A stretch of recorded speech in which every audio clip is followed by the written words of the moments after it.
Mais uma vez, muito obrigado, Carlos, muito obrigado ao Marcelo, demais membros da diretoria da casa. É um prazer estarmos juntos.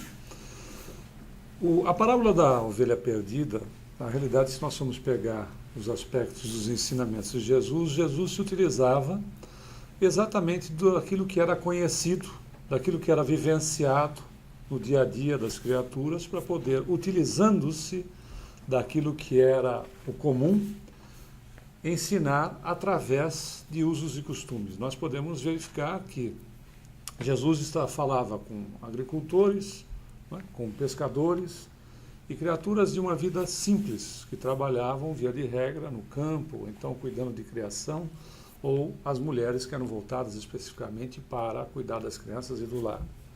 E tanto é que ele vai dizer que, em questão de leis civis, ele não tinha vindo para destruir lei alguma. Era uma criatura extremamente ética, adaptada às questões dos costumes e das leis então vigentes. Jesus foi, como todos os demais membros da cultura judaica, circuncidado. Quando era menino, foi ao templo levar o cordeirinho para ser sacrificado, porque estava de acordo com os usos e costumes da época. Quando vão lhe apresentar as questões do tributo, por exemplo, nós estamos buscando alguns exemplos desses, porque nós podemos lá consultar no Evangelho segundo o Espiritismo, ou se você tiver em casa a Bíblia, pegar lá o Novo Testamento, via de regra a gente não lê o Velho Testamento, né? Mas também não lê o Novo para esperar o Novo ficar velho e depois a gente não lê nenhum dos dois. Aí o fato é que a realidade se nós consultarmos o Novo Testamento, nós vamos verificar esses exemplos de vida dele, de uma situação muito comum. Quando vão apresentar a questão do tributo para ele, era uma situação muito complicada, porque já tinha sido levado o tributo, ou seja, o imposto, já havia sido levado à alçada religiosa, porque tributo era pago ao conquistador, que era o romano. E o romano não cobrava tributo, o romano expoliava os conquistados, como qualquer conquistador. E, na verdade, aquilo foi levado não só para o aspecto político, mas também para a questão religiosa. E quando apresentam para Jesus a moeda, todos se lembram dessa passagem, que perguntam se era lícito, se era justo pagar tributo. E ele vai responder: dê a César o que é de César e a Deus o que é de Deus. Ou seja, mostrando, em relação às questões civis, uma postura totalmente ética, de quem estava para respeitar as leis e enquadrado dentro das leis e de usos e costumes da população. Em relação a Deus, a questão que se desdobrava para além daquilo que as criaturas haviam parado literalmente no tempo. Quando nós temos a presença de Moisés, que é considerada a primeira revelação, até Jesus, alguns historiadores, depende de como se mede o tempo aí, esse ponto não é o mais importante, mas como se mede o tempo, alguns historiadores localizam Moisés a 1300 e poucos anos antes de Cristo, outros a 1700 anos antes de Cristo. Isso pouca diferença faz para nós.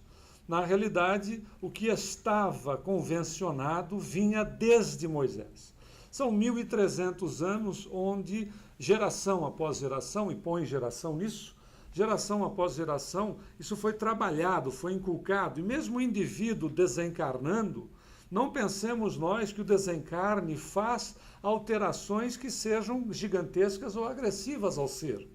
Desencarnamos, e hoje nós já sabemos disso em relação à própria questão da doutrina, desencarnamos e mantemos a estrutura psicológica na qual nós estamos provisoriamente ou transitoriamente definidos. Sim ou não? Se estamos transitoriamente definidos, só para falar da questão da sexualidade, se estamos transitoriamente definidos na sexualidade, onde nos encontramos masculinos ou femininos, veja que nós estamos frisando a questão da transitoriedade.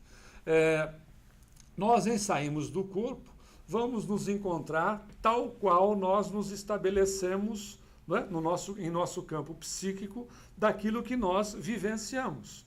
Então saímos do corpo e, via de regra, não temos grandes modificações, apesar de podermos fazê-las.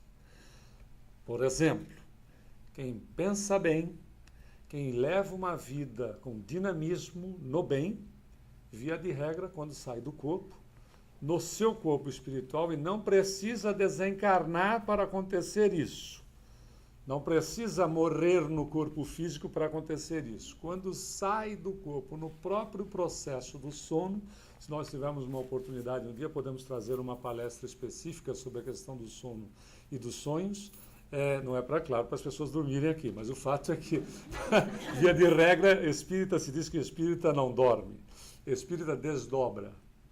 E quando eles roncam é porque desdobram em profundidade. Né? Aí o fato é que, no processo do sono, não precisamos desencarnar para experienciar a nossa vida de espíritos que somos. Teilhard de Chardin já diz, nós não somos seres humanos tendo uma experiência espiritual. Nós somos seres espirituais tendo uma experiência humana, o que é totalmente diferente. Então, nós não precisamos desencarnar, ou seja, sair do corpo em definitivo, para experienciar aquilo que nós verdadeiramente somos, que somos espíritos. Então, ao sairmos do corpo, o dinamismo na questão do procedimento de vida, o dinamismo no sentido de buscarmos uma vida ética, nós não estamos falando de questão de estarmos aí ligados à religião, como fanáticos religiosos, absolutamente. Levarmos uma vida ética, buscarmos crescer, buscarmos estudar, estarmos nos aparelhando para situações do dia a dia, estamos buscando relacionamento positivo entre as criaturas, etc., porque isso é viver Jesus. Viver Jesus não é ficar rezando, não é verdade? Viver Jesus, a realidade da vivência de um evangelho, é nós procurarmos nos relacionar bem, a começar de nós mesmos, para depois nos relacionarmos com o semelhante, porque ninguém se relaciona bem com o outro se não se relaciona bem consigo próprio, sim ou não? Ninguém gosta do outro se não gosta dele mesmo. Ninguém perdoa o outro se não se perdoa. Ninguém tem paciência com o outro se não tem paciência consigo próprio. Então, dentro desta realidade, dessa busca, nós desdinamizamos o nosso psiquismo e, ao sairmos do corpo, mantemos uma configuração mais dinamizada, ou seja, mais jovem, mais saudável, mais equilibrado.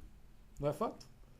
Mantemos uma estrutura mais equilibrada. Não precisamos desencarnar para conhecermos esta condição. No próprio corpo físico, temos uma manifestação, a não ser que tenhamos comprometimentos com provas que nós... Comprometimento não é comprometimento com o outro, é comprometimento conosco mesmo, em provas que, por vezes, nós nos colocamos para trabalharmos em nós, para que essas provas trabalhem em nós, para que faça mudanças de rumo em relação à nossa condição que nos encontramos, para que nos mantenhamos, comecemos a nos manter num campo mental mais saudável. Então, necessariamente, nós, se não temos esse compromisso para conosco, para fazermos mudanças no trajeto da nossa existência, que inclua aí algum tipo de prova que nós nos submetemos por solicitação e não necessariamente por expiação, nós podemos ver a saúde refletida no corpo. E mesmo que adentremos por provação a questão de nos localizarmos durante um certo período neste processo provacional que nós precisamos para nós mesmos e que por vezes nem nós ainda sabemos, e sim Deus que verdadeiramente nos conhece, nós temos uma atitude mental diferente. Não é fato? Veja a atitude mental de muitas criaturas, por vezes, que se apresentam diante da imprensa ou diante de determinados eventos que chegam a surpreender. Pessoas como, às vezes fazendo palestras, que nós temos uma condição do indivíduo de otimismo onde ele é desprovido de todos os membros, ele só tem, de todos absolutamente não, mas ele só tem tronco e cabeça. Nós temos vários exemplos, inclusive uma criança brasileira que foi adotada aqui nos Estados Unidos. Né? Ou do maior físico que tem na atualidade, que se comunica com as pessoas através de sopro, que o computador entende na velocidade do sopro para que ele escreva, ele ocupa a cadeira de Newton. Ponto. E, no entanto, tem uma organização física totalmente degenerada, mas nem por isso tem um processo de vida que não seja para nós de muito significado. Então, são situações que nós não devemos, de repente, nos abalar. desde que nós estejamos convictos em nós mesmos de que aquilo que estamos vivenciando faz parte de um processo de crescimento. Aí você vai perguntar, mas o que tem tudo isso a ver com a parábola da ovelha perdida? Jesus usava os aspectos simples da vida, como dissemos, para nos ensinar. Quem são as ovelhas? Nós mesmos. E ele vai dizer mais, ele vai dizer, das ovelhas que o meu pai me deu, ou seja, me responsabilizou, nenhuma se perderá. Ou seja, dos espíritos que não eram espíritos ainda, do princípio inteligente que foi colocado na mão de Jesus, que segundo o livro Roteiro de Emmanuel, conta com mais ou menos... Tiveram alguns autores aí que começaram a atualizar, inclusive, a quantidade de espíritos que está ao redor da Terra. Às vezes a gente quer vender novidade, mas vamos ficar com Emmanuel, que é mais sólida a informação através de alguém que é indiscutível, que foi o seu médium, não é? Chico Xavier, que não se discutiu até hoje, nenhuma das suas obras se encontrou qualquer senão que esteja contrário à própria codificação. Aliás, é Emmanuel mesmo que vai falar para Chico Xavier, se um dia eu escrever alguma coisa que não esteja de acordo com o Kardec, rasgue tudo o que eu escrevi e me esqueça. Veja o nível de responsabilidade. Verdadeiros continuadores, né, que deram continuidade à codificação. Disso a gente não tem a menor dúvida. Você vê que um Chico Xavier, porque dava impressão, muita gente que não conheceu o Chico tinha a impressão de que ele era um mero robô na mão dos espíritos. Quando nós estudamos mediunidade, verificamos que isso não existe, né? Existe a coparticipação de todos nós. Aliás, uma participação onde as pessoas dizem isso é animismo. Não existe mediunidade sem animismo. Não é porque passa pela criatura. Então, animismo de ânima não quer dizer que você esteja fraudando, ou que seja você fazendo o papel do próprio espírito, que por vezes inconscientemente pode acontecer. Mas, pessoal, isso é nível de estudo que a gente vai deixar para uma outra palestra. Mas o fato é que vai passar pela criatura. E essa criatura tem que estar o quê?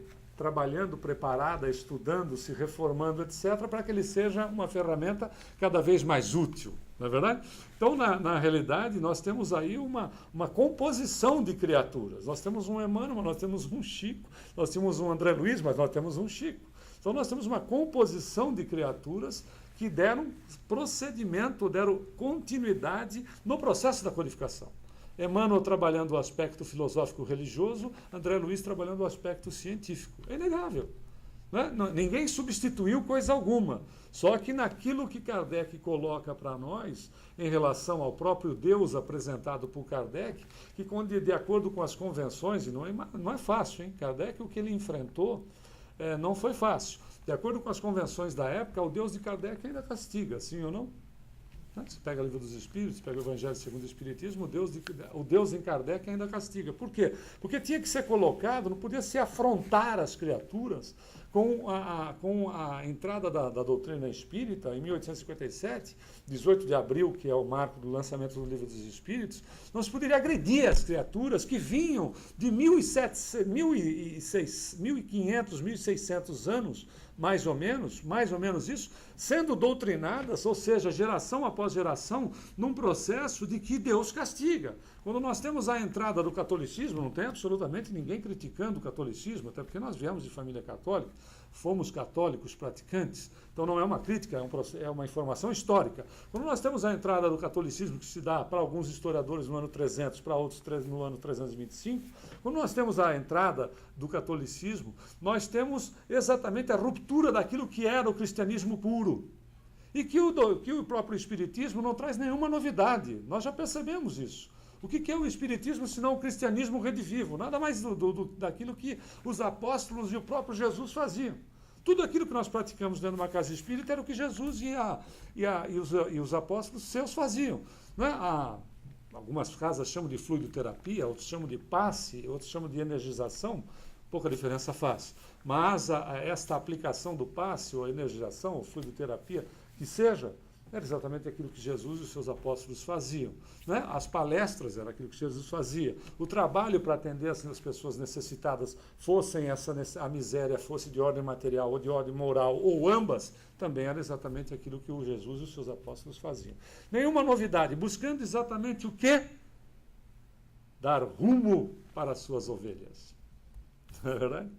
Que ele vai dizer o seguinte, que há mais festa nos céus, ou seja, há mais alegria nas criaturas que estão evoluídas e que olham para os seus tutelados, quando os seus tutelados tomam uma decisão e a mantêm de uma forma adequada, não para aqueles que são seus mentores, mas para eles mesmos.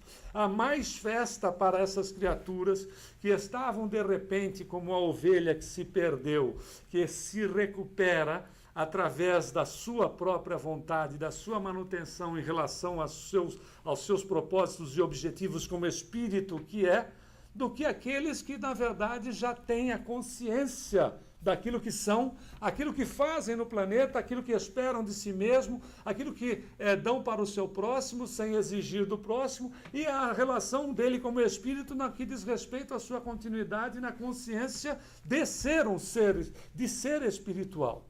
O próprio Buda, 500 anos antes de Jesus, vai tratar disso, dizendo a respeito do processo da chegada no planeta. Siddhartha Gautama vai nos ensinar que existem aqueles que entram no útero inconscientes e saem do útero inconscientes. Existem aqueles que entram no útero conscientes e saem do útero inconscientes.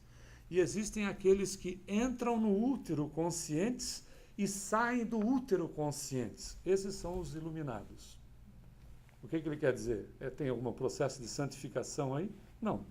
É o espírito que, tomando conhecimento de si mesmo, ou na busca do autoconhecimento, que é um trabalho, não é de reencarnações, é um trabalho que leva milênios, porque, pessoal, sem que nós queiramos deixar ninguém abatido, nós estamos mais próximos do animal ou do angelical?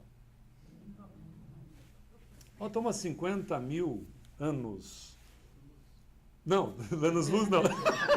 Aí já está vendo demais. 50 mil anos, mais ou menos, quando você tem o Homo sapiens. O Homo sapiens, ou o homem que sabe.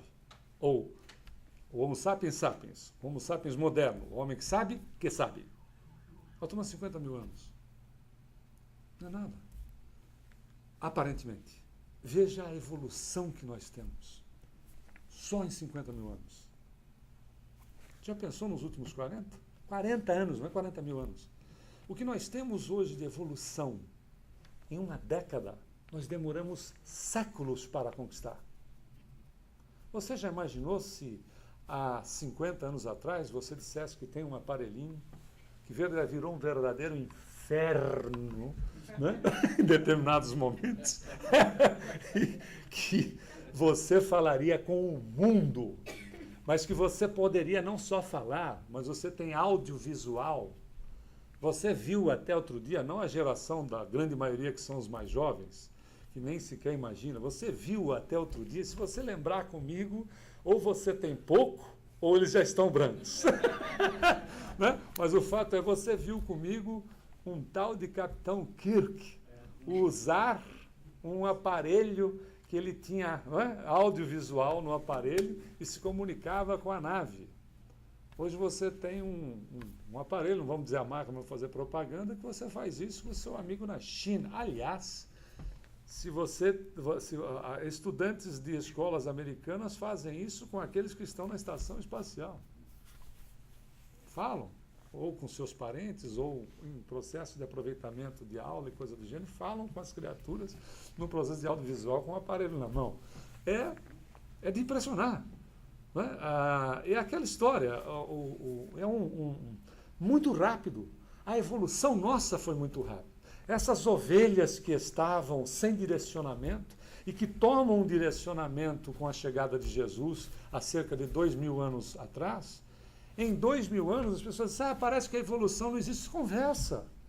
Em 2000 anos nós somos outros espíritos, num processo de dinamismo que é de impressionar pelo curto espaço de tempo em relação às conquistas, mas não são as conquistas no terreno da tecnologia, no terreno científico. a conquista do ser humano dentro daquilo que ele tem de mais importante. Claro que não é a importância fundamental, porque o espírito evoluído ele tem as duas asas, não é? Que fazem o processo como um todo, que é o amor e a sabedoria, ou seja, é a criatura completa. Não é no processo por simplesmente do sentimento, porque também o aspecto da sabedoria uma hora vai se encaixar junto, ou um ou outro. Evidente, na grande maioria dos casos, não única, o que acaba acontecendo é que o conhecimento toma uma distância maior por um período. E o desenvolvimento do sentimento, por vezes, fica aquém do desenvolvimento intelectual ou científico de uma população planetária. Né? Isso se dá se nós formos buscar no A Caminho da Luz, ou em alguns outros autores que também trabalharam o livro A Caminho da Luz, como Exilados de Capela, do comandante Armon, ou então até mesmo Colônia Capela. Você tem um estudo, desmembramento da obra A Caminho da Luz, você vê isso quando fazem a migração não é de Capela, porque Capela fica na constelação do Cocheiro, é o astro, a nossa estrela que a gente chama de Sol, na constelação do Cocheiro tem uma estrela que se chama Capela. Né? O que acontece com essa... Tem um planeta que orbita a Capela, que é da onde vêm os indivíduos chamados de degradados, não, de indivíduos que mantinham o seu padrão vibratório, o seu psiquismo voltado para os aspectos que interessavam. Deus não expulsa as criaturas. Deus não manda embora as suas criaturas. Deus, se Jesus vai se referir a nós como ovelhas, as ovelhas precisam do pastor para dar direcionamento. O pastor não expulsa as ovelhas do rebanho. O pastor cuida das suas ovelhas, o pastor reúne as suas ovelhas, o pastor coloca-os no redil, não para colocá-las numa condição totalmente limitada, mas na sua situação de proteção, porque o pastor ama as suas ovelhas. Jesus vai se referir a isso dizendo o seguinte: o pastor ama tanto as suas ovelhas que dá a sua vida por elas. Impressionante, né? Porque nós vemos na exemplificação máxima do Cristo que por vezes a gente não consegue calcular o poder do amor nas criaturas. Por isso que alguns exemplos nos espantam tanto ainda hoje. Imagine a criatura dar a sua própria vida por uma causa. Não fugir dos aspectos daquilo que defendeu até o ponto de ser execrado como um criminoso comum, porque o crucificado era um indivíduo de alta periculosidade para o cidadão romano, por isso a crucificação, era o terrorista da época, ou um indivíduo com grandes problemas, com grandes crimes ou vários crimes cometidos na sociedade. Então era evidentemente para os mais perigosos que se colocavam no processo da crucificação. A título, inclusive, de exemplo, por isso que era um processo público. Né? Quando Espartacus se libera contra o Império Romano, transformando um verdadeiro exército de escravo em exército de gladiador, quando ele perde a sua última batalha, todos os que sobraram, que estavam no exército de Espartacus, inclusive o próprio, foram crucificados na estrada da entrada de Roma, para que servissem de exemplo, porque eram criaturas consideradas assim como verdadeiros trânsfugas da lei, quer dizer, o bandido de então. Jesus passa por toda essa execração pública, passa por toda a flagelação em relação a estar diante da causa de amor ao semelhante, diante de uma nova realidade para o indivíduo, despertando o ser para ele mesmo em relação a dar a sua própria vida. E por amor às criaturas, é o que ele vai dizer, o pastor as ama tanto as suas ovelhas, que no processo de cuidar delas, dá até a vida por elas. Dentro desse aspecto, não há expulsão de criaturas. E existem aí obras que vendem, inclusive. Porque desperta, nós não estamos aqui criticando autor ou autora nenhuma, nós estamos colocando os pontos observados dentro do embasamento doutrinário. Existem determinadas obras que vendem, que tsunami que acontece, ou coisa qualquer dessa natureza, que seja de maior proporção, que são já a limpeza que estão fazendo no planeta. Então, todo mundo que não presta vai embora do planeta.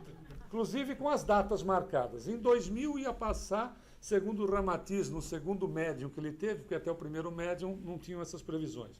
Mas depois que o primeiro médium desencarnou e o Ramatiz começa a trabalhar com o segundo, a previsão é que ano 2000 ia passar o Chupão. Lembra-se dele, não? Era um planeta chupão que ia chupar todo mundo que não era bom para o planeta. Então devia ser um planeta com um bocão enorme, porque já que era chupão, né? Só ia sobrar espírita, ou talvez nem espírita. Então, mas ia, bom, aí não deu uma zebra, porque o calendário gregoriano parece que tinha um problema também de ajuste, não ia ser 2000, ia virar 2004. Não deu 2004, ajeitaram uma situação agora que de 2012 você não escapa. Agora dessa você não escapa. Vai ser feita a limpeza e nós já estamos vendo por aí. Tsunami no Japão, é problema aqui, é problema ali, é Haiti, é isso, é aquilo, que já começou a limpeza. Se você ama o seu filho, a sua filha, você o agrediria de morte para que ele pudesse evoluir mais rápido? Veja como nós não precisamos, não é? É só usar de raciocínio lógico. Quem ama é capaz de dar pelo outro, como é um exemplo, não só máximo de Jesus, mas a mãe pode dar pelo filho a própria vida. Num amor que nós, encarnados num psiquismo masculino, ainda não conseguimos, com a estruturação que temos, nós não conseguimos como homens entender. Já podemos ter tido experiência como mães, podemos ter experiência como pais, mas dentro do psiquismo definido, mesmo transitório, mas durante o período da reencarnação, nós não conseguimos avaliar. Aonde Emmanuel vai nos dizer que se nós quisermos ver o amor de Deus materializado no mundo, veja o amor de mãe, que é em nosso nível evolutivo a maior expressão de amor que se tem conhecimento. Ora, dentro desta realidade, que para nós ainda, em nosso quadro evolutivo, falta muito para nós alcançarmos determinados espíritos, como, por exemplo, contemporâneos, até mesmo nascido em 1910. Em 1910 reencarnou o Chico no Brasil, reencarnou a Madre Teresa em Calcutá, e durante este período há uma chegada de espíritos que reencarnaram próximo e desencarnaram também próximo, porque todos os continentes são atendidos. Nós tivemos então a Madre Teresa em Calcutá, veja que nós estamos falando do catolicismo, nós vamos para o catolicismo no Brasil, nós tivemos uma irmã Dulce também, todo mundo mais ou menos no mesmo período. Nós tivemos Masaharu Taniguchi no Japão, que é fundador da Seicho-no-e, com mais de 500 livros, mais de 500 obras. Nós temos um Dalai Lama que ainda está encarnado. Para os nossos irmãos católicos, nós tivemos como exemplo máximo um João Paulo II. São espíritos que chegam numa estruturação trabalhada, ou seja, existe uma estratégia de Jesus com os seus trabalhadores, a sua equipe, para que as criaturas, as suas ovelhas, não se percam. Ou se elas estão momentaneamente extraviadas, que elas tenham um pastor que diga, olha, o caminho, se você quiser, é por aqui. Se você quiser. Porque, veja, até mesmo com Judas, que era de Iscariotes, não é, que as pessoas colocam-no como um traidor vulgar, ele não interferiu no livre-arbítrio de Judas. Ele poderia fazê-lo? Poderia. Mas ele não o fez. Porque quem ama, respeita. E o Judas estava equivocado.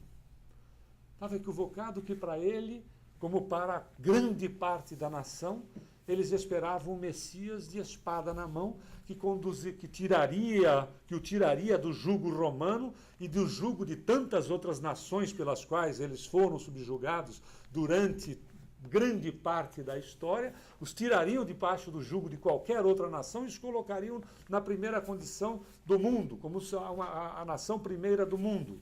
Eles esperavam um Messias guerreiro, eles esperavam um Messias príncipe, eles esperavam um combatente. Veio sim um combatente, veio sim um guerreiro, mas do amor, que foi o grande equívoco de Judas, e que Jesus não interferiu no livre-arbítrio dele.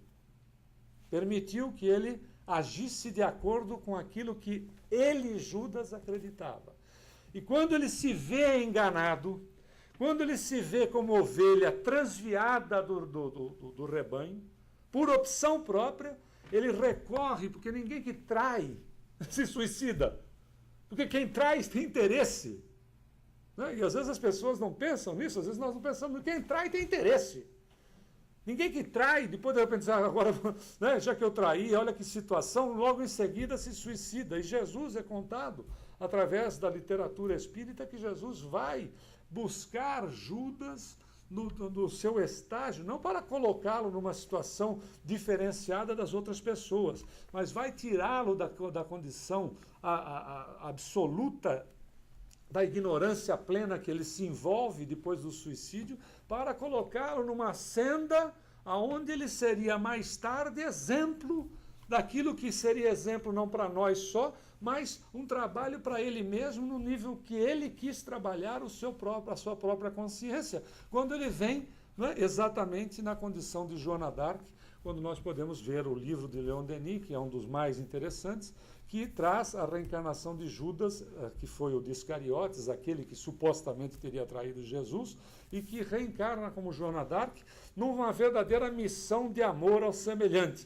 De novo, é o pastor mandando os seus assessores para pegar as suas ovelhas e dizer, se você quiser, o caminho pode ser esse. Mas ele é opcional. Ele é opcional, e é opcional não na condição mais de dizer, se você não fizer, vai te acontecer isto, aquilo outro. A desgraça vai visitar a tua casa. Porque é absurdo, mas ainda se ouve algumas fileiras espíritas, colocação do tipo, se você deixar de frequentar a casa espírita, os espíritos vão te pegar. Vão mesmo. Vão mesmo, mas não é porque você frequenta ou deixa de frequentar. Porque mesmo frequentando, eles também podem pegar, não é verdade? Por quê? Porque o processo não está na condição do local, está na condição, na condição mental do ser, naquilo que você mantém, no psiquismo que nós construímos, no campo mental que nós construímos, aquilo que nós vibramos, aquilo que nós damos. Olha Jesus, no momento oportuno, a boca fala daquilo que está cheio o coração, mas a boca não fala quando nós temos a capacidade, como nós somos extremamente inteligentes, de elaborar, se tivermos tempo de poder elaborar a resposta. A boca fala daquilo que está cheio o coração quando o nosso interesse mais imediato ele é atacado e nós não temos o controle daquilo, porque vai, de repente, o sentimento fala para ir mais alto e nós vamos e dizemos aquilo que achamos. Aí é o coração que está falando. Aí é a criatura se externando, né, o que de fato ela é. Por isso que o convite da doutrina não é um convite de nós nos tornarmos religiosos, mas de nós nos espiritualizarmos, o que é diferente. Através do quê? Desta condição, não de ser a ovelha que é doutrinada, mas desta condição de ser um participador dentro daquilo que nós fazemos na nossa sociedade. E nós vivenciamos a realidade, como dissemos no início, de participação. Mas se o pastor reúne as suas ovelhas participam junto. Diante do perigo, uma delas grita primeiro para auxiliar as demais a se protegerem, como ela mesma vai se proteger. Percebe? Passa a ser um processo solidário, somos naturalmente, né? Temos naturalmente a liberdade de escolha. Óbvio, o Senhor não interfere. Aliás, a vida é muito simples. A vida, se nós olharmos, nós podemos comparar a Inari 5, se você preferir. Né? Se você quiser alguma outra, escolha da sua preferência. ela tem um limite de velocidade. Não é isso? A vida é a pista. O livre-arbítrio é o pé no acelerador. Deus é a placa de aviso. Aqui é 65. Ali na frente pode ser 55. Mas se você quiser andar a 80, a 100, tudo bem. Quer dizer, vai levar uma multa, etc. Pontos na carteira, tudo mais, papapá. Mas pode ser que, de repente, uma curva a gente não faça ela de acordo, né? Porque são vários motivos, a segurança acaba sendo comprometida. Mas o seu livre-arbítrio está sendo respeitado, não é? Mesmo quando nós estejamos causando danos a nós mesmos. O pastor cuida das ovelhas, mas não tira o direito de escolha de cada uma delas. Essa é, olha que fantástico. Vai dizer Jesus, porque a parábola ela é muito simples. Vai dizer Jesus que o pastor recolhe no final do dia as suas ovelhas, faz a contagem, ele é mais sintético do que isso, faz a contagem e se percebe-se que se está faltando uma, ele deixa as 99, porque ele tem 100, ele deixa as 99 lá, guardadas no redil, e vai atrás daquela que está transviada. Grandes exemplos nós tivemos na história, não é? Que foram ovelhas transviadas e que, se não tivessem existido, a história do cristianismo não seria a mesma. Uma delas é Paulo de Tarso, que estava transviado em si mesmo, naquilo que aceitava, e aceitava com o coração puro em relação àquilo que acreditava. Não é? Dentro dos, porque era um doutor da lei, estava sendo preparado para ser um dos primeiros do Sinédrio, e acreditava piamente nas suas leis. Mas estava equivocado em si mesmo, estava transviado do verdadeiro caminho do ser espiritual que era, porque vivia uma realidade de manutenção de aspectos meramente materiais que Jesus combateu como hipocrisia. E foi, sem sombra de dúvida, o maior divulgador que teve do cristianismo de então. E se não existisse, o cristianismo não teria esta dimensão que tem hoje. Não importa que ele tenha derivações, não é, como o protestantismo e tantas outras, não importa. Não teríamos a divulgação dele, não teríamos a penetração dele se nós não tivéssemos um Paulo de Tarso. No entanto, foi durante um período a ovelha perdida, que o pastor foi buscá-la, ele teve a opção de aceitar ou não, em aceitando, o pastor coloca ali no ombro, veja que coisa interessante, a mensagem do Cristo. Não, você não caminha sozinho. Se você está perdido, ele te coloca nas costas. Por isso que ele vai dizendo aqui no ensinamento sublime: o meu fardo é leve, o meu jugo é suave. Jugo vem de jugo, que é uma palavra latina que quer dizer divisão.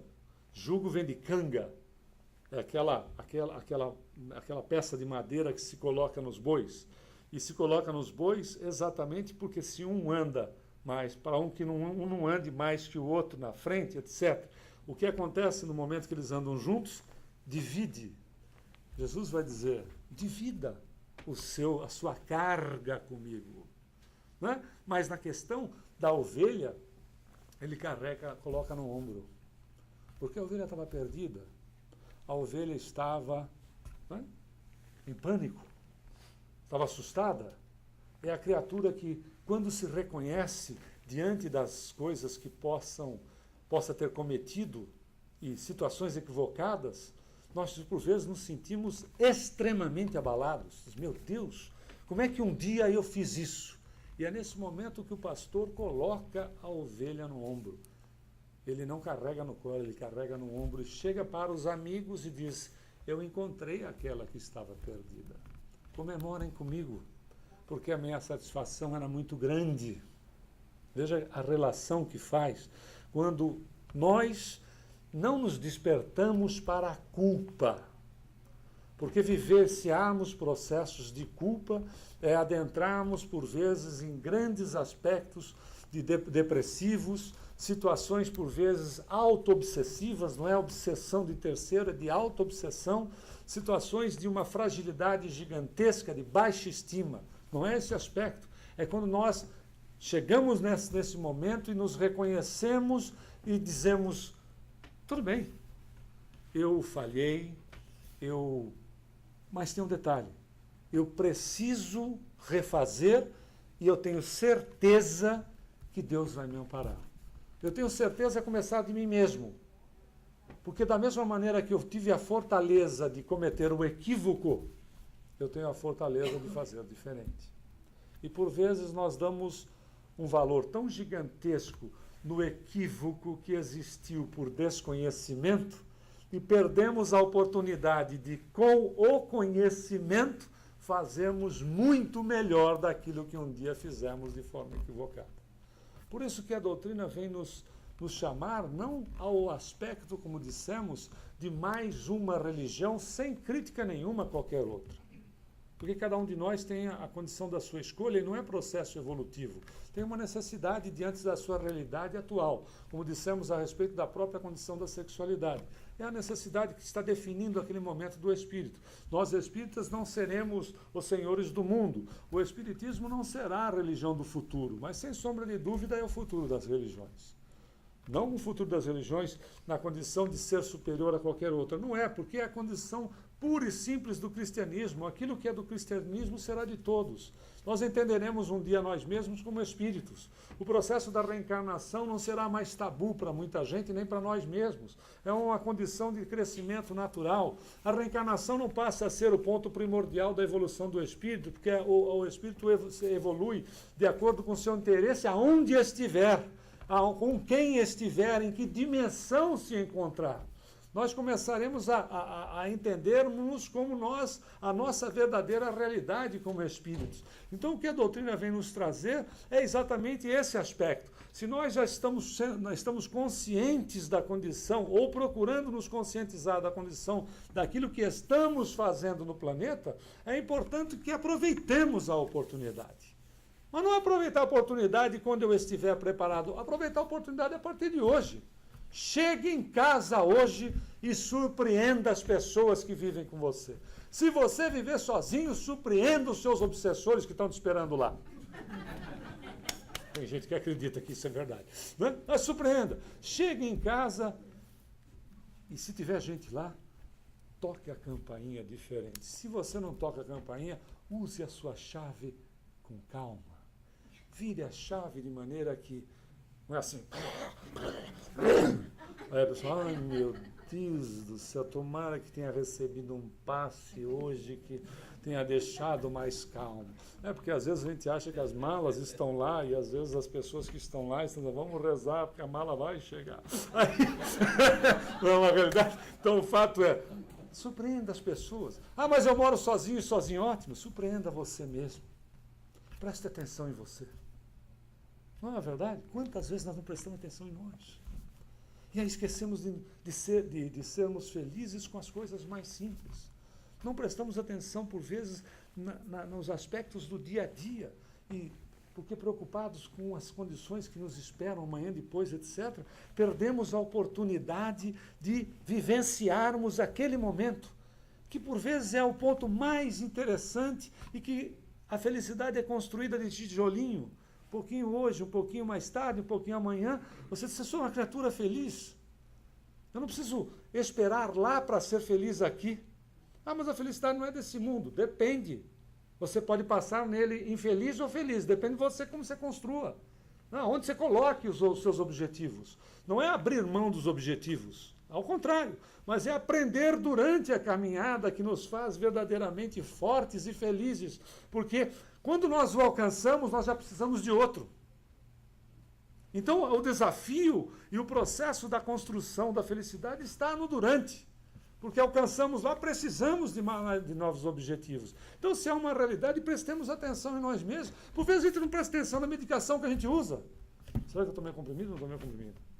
Bom, se eu tomei um comprimido e tomar de novo, vou morrer. Mas se eu não tomar, eu morro também. O que eu faço então? Tomo ou não tomo? Tomo ou não tomo? É fechar a porta. Eu fechei a porta para dormir ou não fechei a porta para dormir? Meu Deus do céu, se eu fechar a porta, se eu não fechei a porta, o ladrão entra lá. Mas se eu não fechei, não, eu preciso fechar. E aí vai lá e confere. E como não presta atenção, sai e depois, será que eu fechei? Porque na realidade não está prestando atenção em si mesmo. E é exatamente isso que, não é, a doutrina vem nos trazer em relação a nós como espíritos. Preste atenção em você, porque você é construtor da sua própria felicidade. Temos aí, em relação ao Evangelho, 2000 anos de ovelha desgarrada. Não é verdade? Está na hora da gente dizer, porque conscientes nós já somos. Nós dizemos para o pastor, abre o caminho para mim, mais do que já está aberto, para que eu possa agora encontrar de fato, né? Não é o redil, mas é através do relacionamento com o próximo que eu possa encontrar a mim mesmo. Muita paz.